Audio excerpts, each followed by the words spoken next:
Well, here we go, ladies and gentlemen. I was not expecting this for this quick match, but VOR and also -1S are really going at it again for the next round. And we're in a hurry to get out of the way.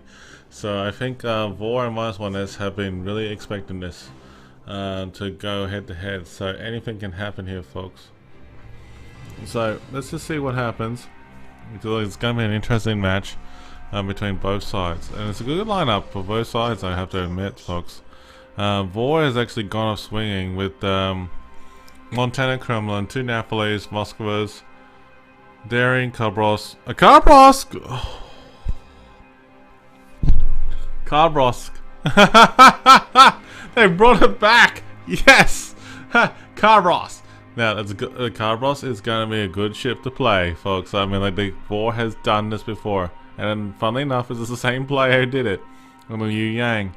But look at this. I mean, like, we got the higher Conqueror, Sailor, and 2 Moskvas, Gearing, Tomasio, Shimikaze, and Ragnar. This is interesting, my friends. I mean, like, anything can happen here.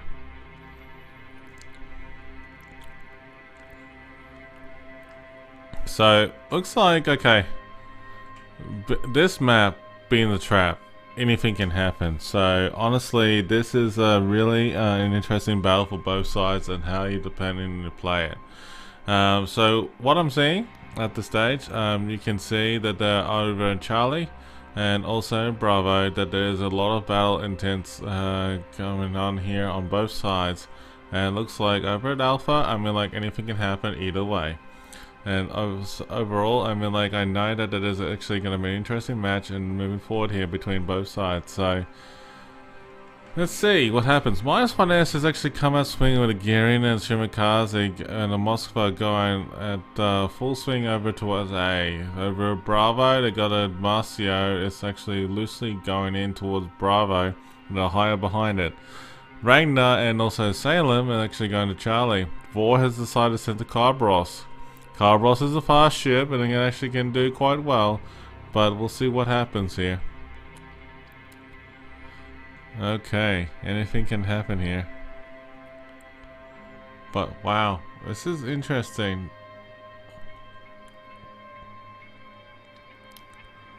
I know about you, but VOR is... Wow, VOR has pulled their bulk of their fleet to the south of A. Okay. I don't know about you, but pulling the bulk of the fleet towards south of A is just unreal. I don't know. I mean, like, anything can happen in this, but definitely for sure. Alright.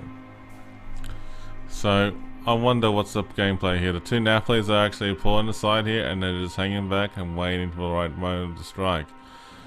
The -1S has actually sent the bulk of their fleet and actually making a push over here towards A, and they have successfully taken the cap.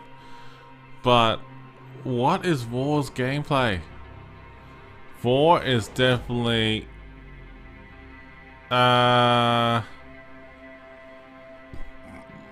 wow. Is this a sword strike? It very much looks like this. They got the Moskvas being smoked up by the Yu Yang, and the Kremlin is getting targeted. They're firing shots. Conqueror, Moskva, everybody's firing shots. This is unreal. I don't know about you folks, but this it could go either way. I mean, like, it's a very intense battle. So definitely go in here.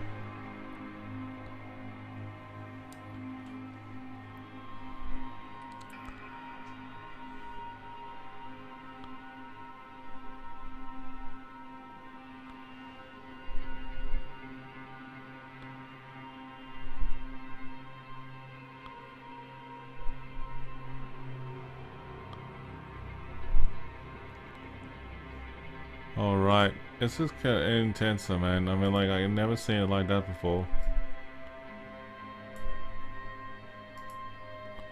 So let's see what happens. I mean, like, it's interesting. Will this be an opportunity for -1S to prevail? We don't know yet. We don't know yet. VOR is actually taking an interesting lead with the Moskvas actually coming right behind each other. They might take a torpedo each. No, they actually didn't. Interesting. So there's nothing going on here. Wait a minute, I don't know. This is interesting. VOR is actually making a very column abreast attack, but the Kremlin is almost down. VOR's Kremlin is almost dead. -1S has actually successfully taken out the Kremlin. Kremlin's taking a beating, but they definitely need to make a move. VOR needs to strike back. They got 2 caps in play, and they need to hang in there. They definitely are making a solid, strong push here.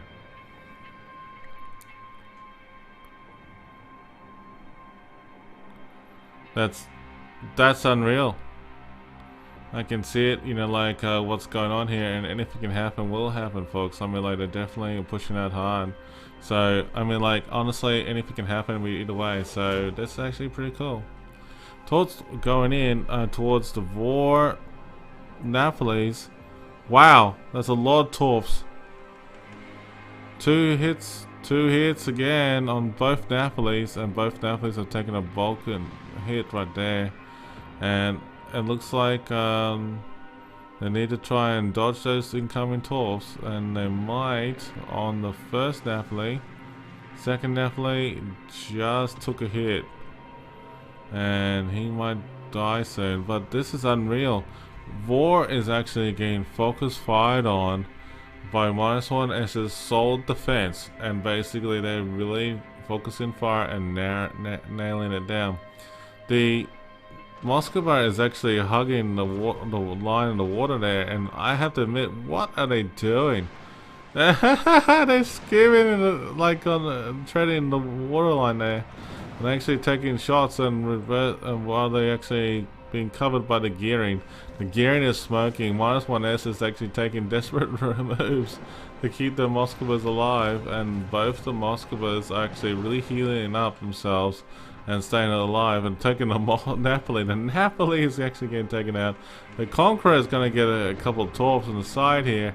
And mate, this is actually unreal. Both sides are actually pushing hard. Bravo cap has been taken by VOR, and anything can happen at this stage. Points are still going, exchanging blow for blow, and the Moskva for -1S has actually been taken out. The other Moskva, the other team, is going down as well. And I don't know, folks. I mean, like, anything can happen here. Whoa, that was another blow from the Napoli there for the VOR team. And honestly, that Conqueror is really a solid target for the team, and actually they're pushing it hard up there. Anything can happen at this stage. I don't know about you, but wow, this is unreal. I don't know about you, but I can see it happening for both teams, and they're really pushing hard. So, mate, I mean, like, I cannot believe what I'm seeing. I think there's a lot of fight and shenanigans going on both sides right now, and it is really tough at this stage, but anything can happen on both sides.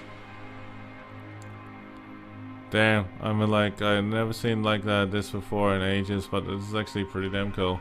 The match is actually pretty damn intense. Anything can happen either way. So, I don't know about you, but damn, anything can happen. Wow, the -1S Moskva is almost dead as well, and thanks to New Yang and the Moskva's combined firepower, and then the -1S has lost it.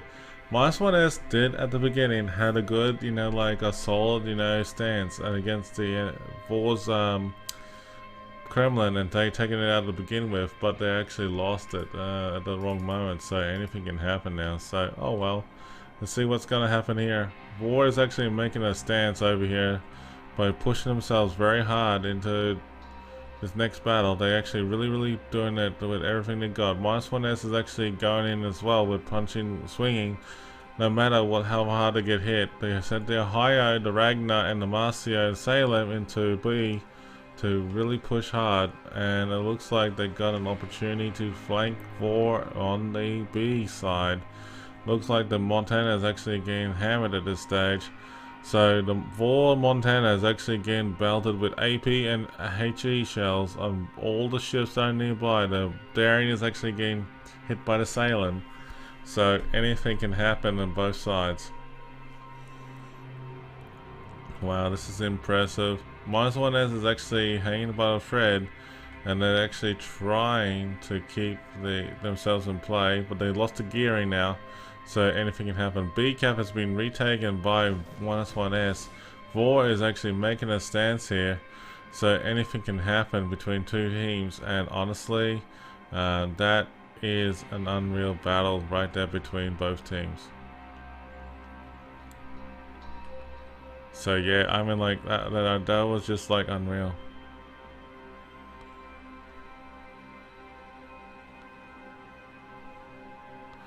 Wow. I don't know about you, but that was unreal. VOR is actually making a move again. They actually bring the Moskvas and also the Yang towards over and C cap, B cap. So they're actually making a push in the heart here. So anything can happen. And looks like they're really doing well. Both sides actually pushing hard. The VOR and also Montana and the Daring actually kiting and trying to propel their attack on this -1S Marcio. And the Marcio is actually really taking a stance here, really kiting his way away from the VOR resistance. So VOR is actually, have to admit, they do very good for their resilience. They're really working together hard time here, so anything can happen either way. VOR is trying to make a comeback. They're still in lead with points, but anything can happen. So there's like a lot of crossfire going on with the Moskva actually hitting the Ohio at long range, and also the Yang has actually been moving up as well too. So anything can happen here. There's a lot of crossfire going on. The Ohio is actually trying to score some hits on the Moskva, and nothing's going on yet. There's a Moskva VOR attacking the Salem. Salem's actually taking a bit of a beating. There's also the Ragnar as well, so anything can happen. Torps are going in the water towards the Moskvas, but they're too far away. And also the Yang is actually making a move here. So he's actually charging in, trying to keep that Shimakaze spotted. So anything can happen here. So there's actually a very good gameplay. C cap is still available in over to -1S. So no one's taken C cap. But look at this. The Daring and also the Marcio are going toe to toe with each other. The Montana is on his own, being feels expendable, and looks like the Ohio and the Montana are actually exchanging fire between each other at this stage, and the Marcio is causing gunfire on damage on this Montana. Marcio is fast. Daring is only can do so much, but a Daring can win in a gun battle against a Marcio if played correctly.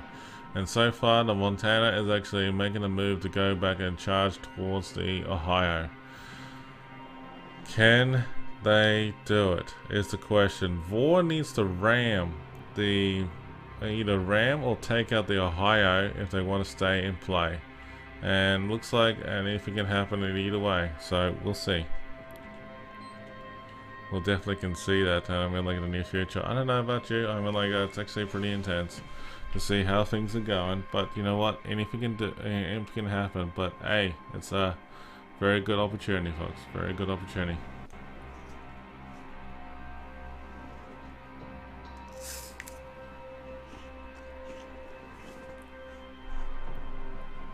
Unreal.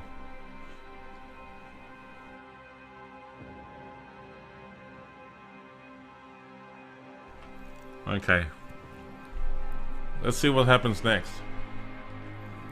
It's really intense. I don't know. VOR and -1S are really toe to toe with each other on points this round. Both have taken severe blows between each other at this stage. They really have. They really have taken severe blows on this stage. So anything can happen. Moskva VOR is actually getting belted by the Salem and also the Ragnar and the Daring. Shimikaze and... Whoa! Marcio is down. No. Marcio was taken out. Oh my goodness. By the VOR. Haha. Damn. The VOR Moskva is actually might be taken out here. And it's a toe-to-toe again. Look at this battle over here. The Montana is actually coming into the Ohio and is actually really smashing each other. The Ohio and the -1S is actually running away from the Moskva. And looks like the Montana is actually, from VOR, is actually making a move. They're gonna probably ramp, but not. -1S is gonna lose their Ohio. Oof. Looks like the Salem and the -1S is actually making a move around here, so anything can happen will happen here. So it is a very interesting battle between the two sides.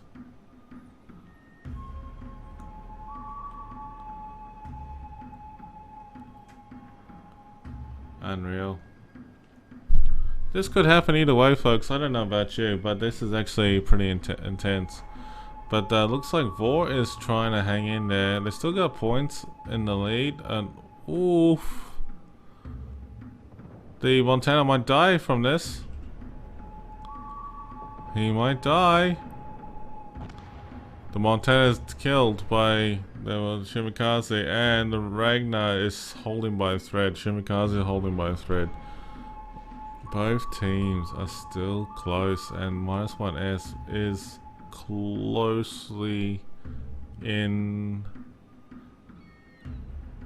neck to neck with VOR. VOR and 1S. VOR and 1S. I don't know. This is unreal. It's been ages since I see either two teams like this play this strong, and it's actually unreal. The shenanigans are real for both teams. It looks like the Daring and the VOR is actually coming in with still at full health, nearly at full health. Yang is still nearly full health. -1S Shimikaze is getting belted with a gun battle. The Salem is actually falling back from the VOR. VOR is actually doing a full-scale assault on the -1S and actually charging in. And I don't know about you, but I think it's actually unreal. But like, look at this. It's like, you know, if someone's gonna take the ram, one of them is gonna take the ram. It's either VOR or -1S will kill him. But looks like VOR is going for the ram. He's going for the ram. The ram is possible. The ram is doable. It's gonna happen. Leroy Jenkins, and he's basically rammed each other, so they got themselves down to the standstill. There's only one ship remaining for -1S, and I cannot tell you, folks, how pleased I am to see a very close battle between these two Clash of the Titans. Honestly, I cannot express it enough that -1S has done a great job to get to this point so far, and VOR is just like going in there gung-ho and have taken the lead. Wow. Just wow. I'm damn, dude. I mean, like, VOR just did it, you know, like, I cannot believe it. And yeah, man, VOR. Oof. So I don't know about you folks, but I mean, like, I have to say VOR had done a great job in that battle, but -1S also did a great job to get to the state of where they are right now. So we actually got a few giveaways left in play for everybody, so we're actually going to draw out those winners right now, and we'll definitely get back to the panel real quick. The Asia subpar gameplay. All the team in one single bracket of the map. They've called it the Asia move. So they were really wanting to go out on a win here and really represent the Asia community. But one interesting note right at the end there, did you notice that, actually, I have to say this, so -1S, awesome job coming second in Asia.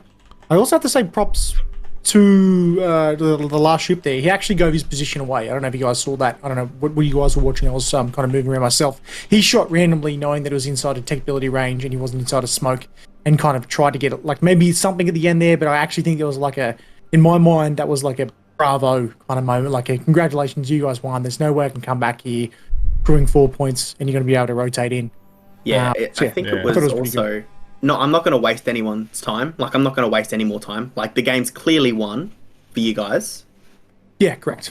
Yeah, it was a. There's no way of really coming back here. I've got 2,211 HP left. So congratulations to you. But actually, like Wolfcane said, that train, although I think the only thing that went wrong with that train is they left themselves open. I think they took 6 torpedoes in total, which really, really cost them. And I thought potentially whatever they were doing might have failed. Not that it wasn't, it was just a left field kind of play.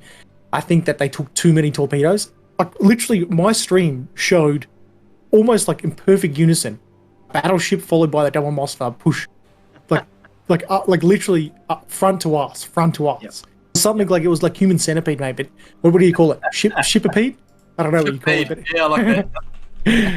Oh, that was awesome, man. Congratulations to VOR. I've got really nothing else. I would have said that was they were using the Kremlin as a minefield clearer. Just with the musket behind. You can't get torped if you're literally behind the Kremlin. Right? Big brain. What do they call those things on the front of trains? Cow exploders? Is that what they call them? I don't know. Something like that. CCs. Do you think that VOR only did that maneuver because they were already up 2-0? Oh, absolutely. I think so. I think. I think it didn't go as well as they would have planned, though. So I think they did it because they. Well, I mean, could you only go? I mean, it went pretty well. They won, but I also don't think it went as well as they would have liked it to go. I think they were hoping for a complete left field and a demolishing kind of like a what the hell are they doing? Because it was kind of, although Kimmy didn't mention that. Although they did do an unconventional play, they were obviously training along the line. They weren't detected for that initial mine sweep, the initial torpedo sweep.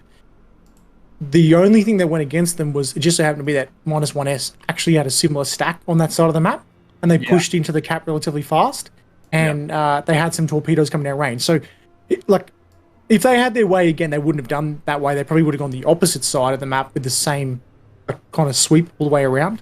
Yeah, I just think that was just uncanny. They completely drew one S in though, didn't you? The Conqueror was almost in the cap.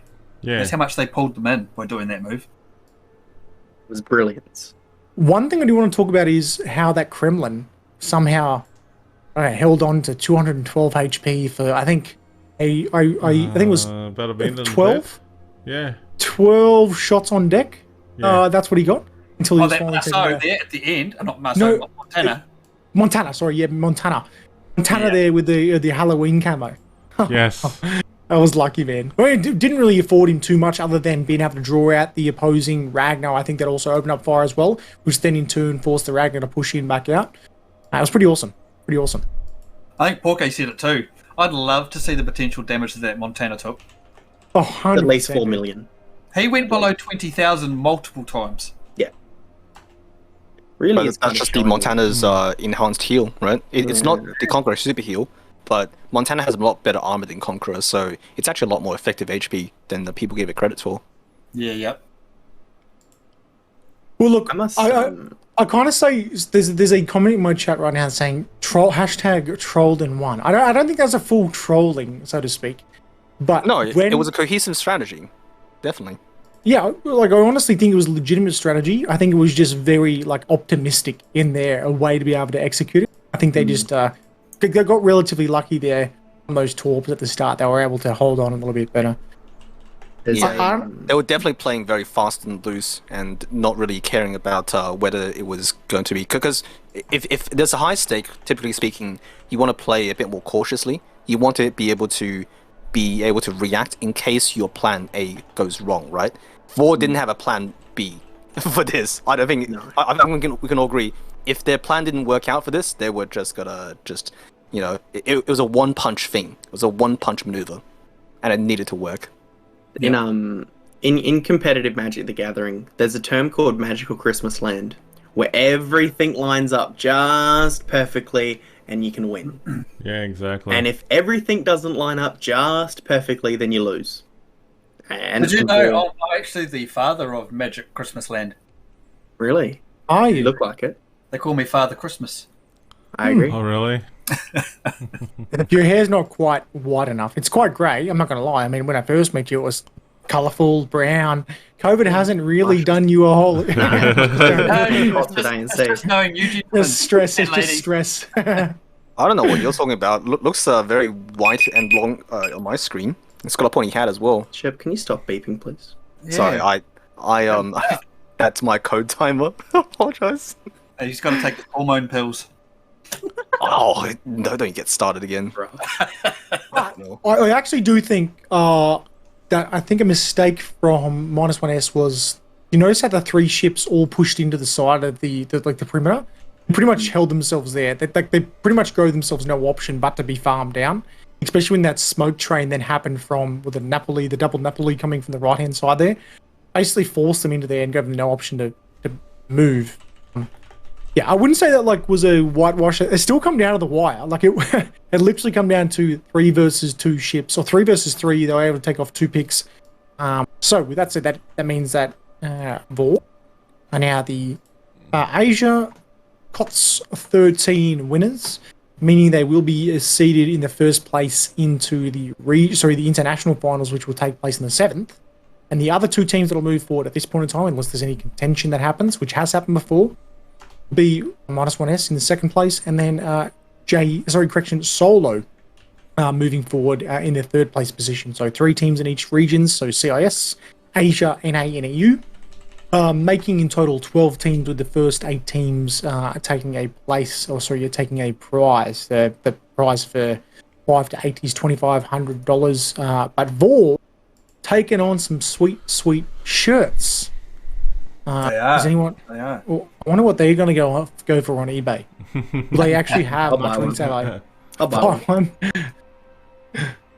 But I think does anyone else have anything to add here? It is relatively late, and the competition has been fantastic. Well, the competition itself has been great, the stream, so I can still make it to the 12 o'clock, before 12 o'clock, before Macca's 24 nuggets go up in prices. Yeah, I agree. I just want to say quickly, thank you so much for having me on here. I know I'm not a huge streamer, so it is a massive honor for me to come on amongst the titans of our community. It's a pleasure, guys. Yeah, I just want to, do a quick short thanks to everybody here. I mean, Legends, I mean, you've been fantastic tonight streaming with you all. It's been a great honor. Also, for all those in the matches against VOR versus -1S, that has been an epic showdown to see both the Clash of Titans get to where they are today. I'm very proud to see what they've done to get to where they are in the Asia server. So I look forward to seeing them and more often and in the next King of the Seas for sure. Touche. Agreed. Yeah. Thoroughly enjoyed it, gentlemen and lady. And woo, I make a lady. Yay! We got Kiwi chat. Awesome. But there is one heartfelt thanks, and other than me thanking you Legends, please go check out the Major Legends stream team. Make sure everyone follows these Legends channels. I think we pretty much take up 7 days a week on World of Warships somewhere in the mix there, so please go check everyone else out. There'll be drops, CCs here, and I'm sure potential CCs and partners in the future. But one group that doesn't really get thanked too often is the volunteers and the members who organise everything in the background. There's an eclectic and a very minor group that actually does all the organising in the Asia King of the Seas, server. They're from pretty much a bunch of competitive clans as well. I know ADM's there. Who else do we have? ADM Dude, referees, and also ICC, referees, adjudicators. These guys and girls, I don't know them, and they probably got annoyed with me from all the time. But they're patient. They have to deal with the the teams from a multitude of languages, trying to deconflict timings, deconflict confusions of the organization of the games. There's 64 teams in total at the start. So big, hands down, thanks to you guys and girls. You don't do this for any money that I'm aware of, and this is just a fun thing to do, and you really help out the community. So you guys are the real heroes in this battle. I agree. I also want to do a bit of thanks to the World of Warships community, the fans, the people who are supporting our channels, as well as the World of Warships, the team itself. You guys and girls out there have done a fantastic job to what we are doing. We stream this game for fun and enjoyment. Our true passions lie around in this game. We love it what we do, and as Australians and New Zealanders over here on this server, and all the servers we play on, we want to say thank you for everything you've done. Also, the Mr. Conway, Chris Santos, and all the Wargaming staff, you've done a tremendous job. We're basically backing you up through and through for what you're going through. And honestly, this King of the Sea Season 13 has been a great, experience for all of us, for first time, and also for those who have done it multiple times. But I want to say a big thanks to everyone around there. Thanks. And one last big shout out to the mods of everyone's channels. If you do have any mods out there, big shout out to you guys and girls. I know my mods are helping out, and just anyone that just jumped into the stream. Thanks, Legends, for tuning in. I hope to do something more like this more often. And ladies and gents, I'll include Porky there. Thank you so much for tuning in. Hope you've enjoyed the banter. It's been my pleasure. Do we want to raid someone as a group here? I've just raided you, so you can raid from me. Okay, all right. Okay, so we'll do a Mason Legends raid. That sounds like a good plan. But folks, for those who just got the giveaways, congratulations to those who got the giveaways from all of us. And I hope you are going to have a fun time. And when you see us next time, please drop by, say good day, and say hello. At least you know who we are. I was just going to say, it looks like KOTS XIII EU finals has started. Stats Bloke is currently streaming it now. Those Look at the stats. Yeah. Let's do a raid on Stats Bloke. Sounds awesome. Well, thank you very much, everyone. Thank you for your support tonight. And I'll see you guys and girls on the next KOTS, potentially in the internationals next week. Take care, everyone. Thank you. Take care, everyone. Thanks so much, everybody. See ya. Actually, I'm going to mute myself and thank my followers. Well, that was a lot of fun, wasn't it?